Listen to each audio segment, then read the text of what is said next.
qui te dis, est-ce que mon cœur pas? J'enregistre. Enregistre, c'est moi qui te dis. Je répète encore, Bijou, j'ai dit, si c'est gentillesse avec les gens là. Non, moi je suis pas d'accord. Hein. Moi je suis pas d'accord. Bijou, s'il ne veut pas écouter, tu le descends, il va écouter en bas. Voilà. Pourquoi il me descend? Toi, tu ne m'as pas trouvé ici là. Ça veut dire quoi? Je n'ai pas interrompu. Je non, mais pourquoi tu dis il me descend? S'il te plaît, pourquoi tu dis il me descend? Vegas, fais pas ce truc là avec moi. Toi et moi, on se connaît très bien. D'accord? Il faut arrêter. Je ne parle pas à ton nom. Tu n'as pas ma carte de RDM, moi non plus. Tu ne m'as pas invité au RDM, moi non plus, je ne t'ai pas invité là-bas. D'accord? Le jour de vote là, tu iras voter qui tu veux, moi j'irai voter qui je veux.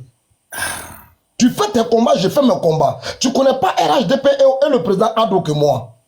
On est sur un panel, on se dit les baies. Quand on se dit les baies là, nous on attend le 25 octobre pour aller voter encore le président Ado parce qu'on sait ce qu'il a fait. Mais qu'est-ce qui nous appelle de dire des choses? C'est qu'on sent, on le dit. Bijou, je répète, j'ai dit, si c'est gentillesse avec les gens là, faire plaisir aux gens, faire rigoler les gens, tout ça là, on part avec la qualité.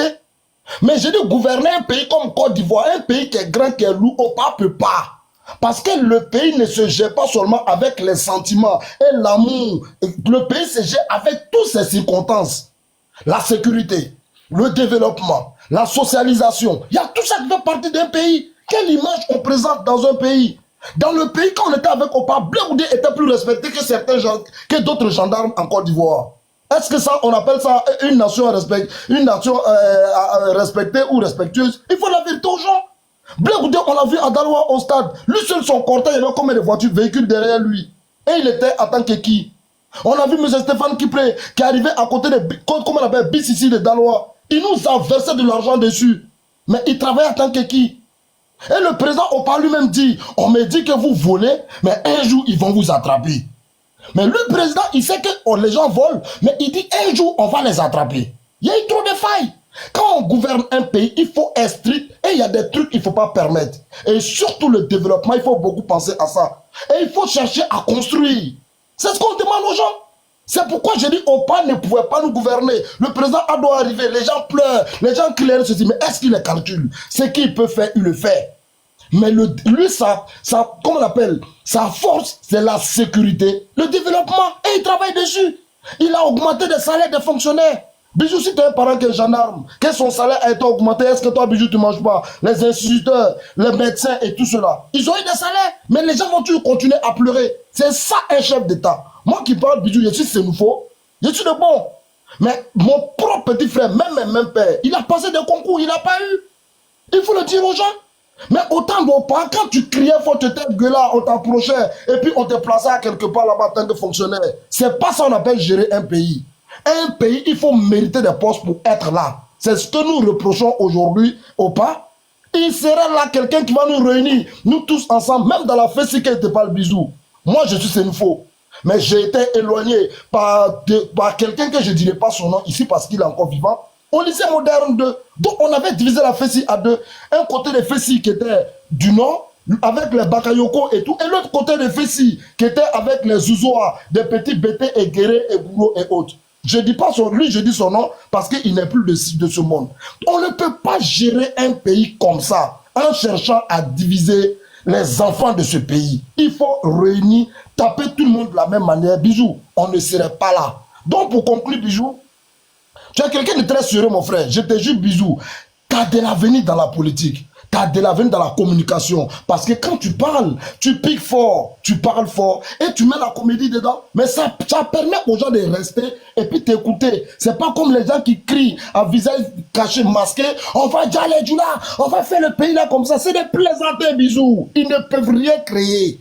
Même tu terrais, ils peuvent rien créer. LDI là, c'est des plaisantins. Ils sont derrière la caméra, ils crient, ils peuvent rien créer. Mais regarde-nous, Bijou, regarde-toi. Tu n'insultes pas, mais tu critiques. Tu recadres les choses. Quand il y a un vol, tu dénonces le vol. Et quand il y a un truc qui est bien fait, tu dis c'est bien fait. C'est ça qu'on appelle la communication. Sinon, c'est plaisantin là. Les filichi, nanani. Regarde-moi la forme de le Bilichi, c'est pas pour le critiquer. Moi, je l'attrape, je le plie, je le mets dans ma poche. C'est ceux-là qui vont faire un coup d'état. Ils ne peuvent pas, Bijou, mon frère. Tu as de l'avenir, mon frère. Fais la communication. Tu sais connaître, tu sais connaître. Oui. Non, Bijou, attends, je conclue. J'ai un petit mot à te dire. Vas-y, conclue. Bijou, Côte d'Ivoire est trop doux. Je te jure la vie de ma mère. Pays là, Son garba n'a rien à voir avec le garba que tu manges à Marseille ou à Paris ici. Abidjan est le plus doux au monde. Viens à Abidjan. Actuellement, je te parle, il y a encore des terrains qu'on va à Yamoussoukro, à Abidjan, Zopé, à des endroits, mon frère. Même dans ton village. Bisous. La France, c'est pas pour nous. L'aventure, c'est pas pour nous. On a des papiers français. Moi, j'ai un enfant français, j'ai un papier français. On n'est pas chez nous. Chez nous, c'est Abidjan. Et ce pays, aujourd'hui, bisous, il y a caméra partout. Les gens vous blaguent. Il y a caméra. Même devant la maison de papa Babo, il y a caméra. Tu vas passer par où pour dire que tu vas effrayer quelqu'un? Et bisous, pour terminer, ceux qui sont au pouvoir aujourd'hui, ils sont morts pour arriver au pouvoir. Donc, ils savent c'est quoi le pouvoir. Ils ne peuvent pas jouer le pouvoir. Un petit conseil, bisous. Il y a des personnes qui étaient militaires avant d'être rebelles. Aujourd'hui, ils sont commandants généraux. Et bisous, regarde le fils de Magnifique, un gendarme, un policier, le fils d'Agalawal. Tout cela devient des corps habillés. Moi, j'ai des frères, des amis qui sont corps habillés. Toi, bisous, tu as des frères. Tu penses qu'ils vont prendre encore des armes? Ils connaissent le PA. Ils ont goûté au bonheur. Ils ne vont pas se faire tuer pour quelqu'un qui a 81 ans. Ou quelqu'un qui a 80 combien d'années le président Adou. Non, bisous, c'est fini. Mon frère, viens à Abidjan, on va manger, bisous. Tu n'as jamais insulté, tu n'as jamais tué. Tu n'étais pas un mercenaire ni milicien. Allons à Abidjan, on va manger. Ça va te faire du bien. Les moutons vont crier, mais les pauvres vont toujours jouer dans la boue. Et ils ne vont pas profiter du bonheur de ce pays, bisous. Les pauvres crient derrière les caméras, visage masqué. Les moutons sont en train de faire bébé, mais ils broutent, ils sont en train de manger de la salade. Bisous. Les Libanais profitent encore de voir les Mauritaniens, les Maliens, les Burkinabés. Et toi, un Ivoirien, bisous, tu es obligé de te coucher à Marseille. Tous les jours en train de crier pour quelqu'un qui est fini. Babo, c'est terminé. Il n'y a pas son nom sur la liste. Et il ne peut rien créer. Il y a le prince qui veut prendre la parole. Comme oui, ça, il va prendre la parole. Moi, je lui donne le droit, bisous. Mais bisous, mon frère, parce que comme ça, au moins, c'est toi, je te bisous, non. Bisous, promets-moi que tu viens à Abidjan, on va manger. Bisous. Il y a une chose que je veux que tu comprennes. Explique, je veux comprendre. Mais promets-moi d'abord que tu viens à Abidjan, on va manger. Non, mais écoute. Tu sais, je crois que quand je t'entends, tu as un certain âge. Donc, tu es censé savoir que c'est pas la taille qui fait la puissance. Parce que si tu regardes bien, ceux qui contrôlent ce monde-là, souvent même, ils n'arrivent pas à 1m70. Voilà. Et souvent même dans la vie de rue, là, ceux qui sont les plus violents, là, c'est pas ceux qui font 2 mètres. Voilà. Donc, comme je te dis ça, parce que comme tu as parlé de Vilichi, il est comme ça, tu sais, dans l'armée, là, ceux qui tiennent les armes, là, si tu regardes, la plupart, là, font pas 2 mètres, hein, et la plupart, là, sont pas des costauds, hein. C'est mental. C'est mental. Moi, je me permets pas de... 1m combien déjà pour aller dans l'armée? Là, j'en avais demandé 1m combien, s'il te plaît? Non, mais ce que je veux te faire comprendre, c'est que, tu sais, moi, je me permets pas de sous-estimer quelqu'un pour avoir connu toutes sortes de degrés de violence. Il y a des gens, ils te choquent, tu es étonné. Tu les regardes et puis tu es étonné. Il y a des gens, là, tu penses que tu les plies en deux. Mais c'est quand ça commence, quand pour eux commence, là, que toi-même, du haut de tes 2 mètres, balèze comme un placard, là. Quand on voit, on connaît, c'est pas Vilichi. Donc, bon, le prince prend la parole, après, il y a Wahi qui est monté. Bijou, tu viens à Abidjan, oui ou non? Laisse maintenant, t'as écouté, laisse le prince, il va parler. Non, mais je t'ai posé une question, Bijou, tu viens ou tu viens pas? Il y a la LDI là qu'on demandait. Il y a la zone de la LDI qui demande qu'est-ce que tu fous avec leur logo. Faut leur dire, ils n'ont rien payé pour avoir le logo ça là. Bijou, c'est notre logo à nous tous. Même si elle finit, tu sais, mais elle prend encore Ivoire là, je vais prendre ça. On est dedans, et ils sont derrière la politique, non? On va les faire lire. Bijou, viens au pays. Les gens là, c'est des Dagbassi, ils peuvent rien créer. Ils crient derrière un portable. Ils peuvent rien créer, Bijou. Sinon, voilà qu'il n'y a pas de Babo sur la liste, ils vont faire quoi? Ils peuvent rien créer, c'est les tchatcheurs. Ok, hein? Bijou. Bon. Je fais mon micro. S'il te plaît, on passe la parole à Prince. Après, il y a... Bisous. Hein, Wahi? Oui, j'ai demandé au prince, il m'a dit que je pouvais commencer. Bonsoir, mon frère. Vas-y alors. Voilà, après Wahi, maintenant, il peut prendre la parole. Bonsoir, Bamba, ça. Ouais, ça. Vas-y. Après Wahi. Wahi, il faut pas être trop long. Non, je serai pas long. Je serai pas long, ne t'en fais pas. Merci, merci mon frère Bijou. Merci à ceux qui nous écoutent en bas. Attends 2 secondes. Abonnez-vous à ce compte-là. C'est mon nouveau compte, puisque l'autre, pour le moment, il est bloqué. Je ne peux pas lancer les directs. Donc, abonnez-vous à ce compte, s'il vous plaît. Merci. Vas-y, ouais. Voilà. Oui, j'allais passer le même appel. Abonnez-vous au compte. Merci de nous prendre sur ton panel. Merci le prince. Je ne serai pas long. À un moment, je m'étais endormi parce qu'il fait aussi très tard ici. Mais il faut se mettre au créneau pour les Ivoiriens, comme Bijou le fait maintenant. Hein. Pour celui qui parlait tout à l'heure, qui donnait sa position ou bien son département au niveau de la FECI, moi, je n'étais pas de la FECI. J'en ai côtoyé.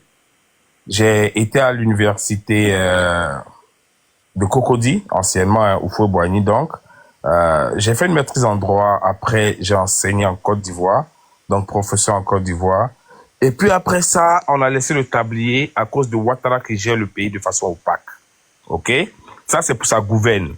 Je ne sais pas ce qu'il a fait au niveau de la Côte d'Ivoire elle-même, à part la FECI, bien sûr. Mais je veux lui donner intelligemment des personnes qui ont fait de la FECI et que nous connaissons. Et parmi ces personnes-là, il y a Solo Kibafori Guillaume. Je ne sais pas si lui le connaît. Solo Kibafori Guillaume dit aujourd'hui, si j'ouvre ma bouche et que je parle, le seul qui sera simple, qui aura raison, le seul qui va s'en sortir, s'appelle Laurent Gbagbo. Ça, c'est Solo Kibafori Guillaume qui le dit, hein. C'est pas quelqu'un d'autre. Je ne sais pas celui qui te parle là, le connaît là. Quel est son niveau à la FECI par rapport à Solo Kibafori Guillaume? Solo Kibafori Guillaume explique comment la Côte d'Ivoire a été attaquée. Les gens nous parlent tellement de sécurité. Les gens veulent nous faire croire que le président Laurent Gbagbo n'avait pas sécurisé la Côte d'Ivoire. D'autres vont dire qu'il était au courant qu'il y avait une rébellion qui se formatait depuis le Burkina. Ils disent tous les paradigmes, tous les thèmes qu'ils veulent. Mais je comprends qu'il y a une carence intellectuelle en fait. Ils parlent, ils divaguent pour ne rien dire. Une grosse carence intellectuelle. La rébellion s'est installée à Bouaké en septembre 2002. C'était une attaque. C'était un coup d'État formaté. Mais qui s'est tourné en rébellion parce que c'est échoué. De 2002 jusqu'à 2010, dont 8 ans, la rébellion n'a jamais progressé. Elle n'a jamais pu prendre la Côte d'Ivoire. Jamais. Jamais. Il a fallu que le président Laurent Gbagbo, après tous ces accords qu'il y a eu, voyant les Ivoiriens qui souffrent, et c'est là que je suis d'accord avec ce codé-là, qui dit Gbagbo était gentil. Parce que voici quelqu'un qui est humain, qui ne voulait pas voir son peuple martyrisé, son peuple mourir, souffrir. Comme il y en avait trop des exactions au pays, il a décidé de partir aux élections. Parce que pour eux, hein, leur prétexte c'était que le Nord était marginalisé. Les musulmans, les nordistes étaient marginalisés parce que Ouattara est nordiste et autres. Ça, j'en passe. Je ne sais même pas son côté nordiste où ils ont enlevé. Peut-être c'est par rapport à la situation géographique du Burkina, certainement. Mais j'en passe. Voilà comment il a signé, il a pris sur lui, en vertu de l'article 48, pour faire de Ouattara candidat à titre exceptionnel, pour le bien de la Côte d'Ivoire et pour la paix en Côte d'Ivoire. Mais quand ils disent qu'il n'a pas pu sécuriser, Laurent Gbagbo a dit, quand ils l'ont pris le 11 avril, quand il était avec eux là, au Golf Hotel, il a dit aux militaires, je veux dire aux rebelles qui étaient en train de le filmer, qui lui disait, dis aux miliciens de déposer les armes. Il les a regardés et dit, mais il n'y a aucun milicien. En plus, je vous dis, ce qui se passe là, cette crise-là, elle est plus forte au-delà de vous et moi. Parce que je ne suis pas attaqué par des Ivoiriens, hein. Je suis attaqué par la France. Et à visage découvert, ils sont venus. Donc arrêtez de raconter vos conneries là. Il n'y a aucun Ivoirien, il n'y a aucun Africain qui pouvait attaquer la Côte d'Ivoire au temps de Laurent Gbagbo et être au-dessus, prendre le dessus sur l'armée républicaine de la Côte d'Ivoire. Parce que la Côte d'Ivoire était très bien sécurisée par Laurent Gbagbo. D'ailleurs, ils étaient à Bouaké. C'est là-bas qu'ils ont installé leur base quand ils sont rentrés du Burkina. Mais dites-moi, pourquoi depuis 2002 jusqu'en 2010, ils n'ont jamais pu prendre le pouvoir? Mais peut-être que vous avez une mauvaise mémoire.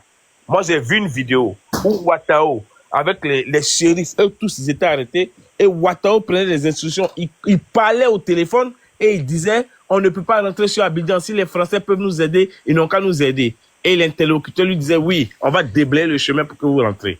Sans la France, jamais.